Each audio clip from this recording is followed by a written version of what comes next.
Even as many countries are bracing for a second wave of COVID-19, they are still trying to figure out a way to cope with the economic toll of the pandemic. Now, major stock indexes are yet to show any consistent upward swing, reflecting the growing uncertainties around major business operations around the world.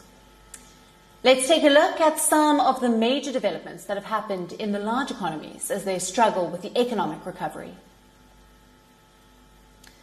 After historic lows, the oil prices have made a slight recovery towards the pre-pandemic levels. However, supply still continues to outweigh the demand. US crude has also been hovering around the $34 mark. Months of low prices and almost non-existent demand has pushed several behemoths to the brink of shutdown. In fact, the Chesapeake Energy Corporation is preparing to file for bankruptcy protection.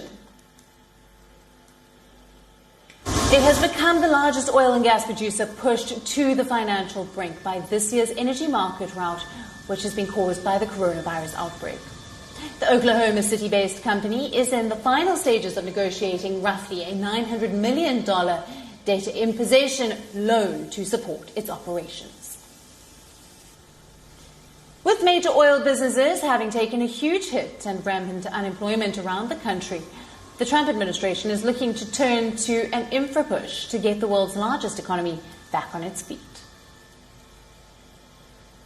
The US government is preparing a nearly $1 trillion infrastructure proposal with priority funding for projects such as roads and bridges, but will also set aside money for 5G wireless infrastructure and rural broadband.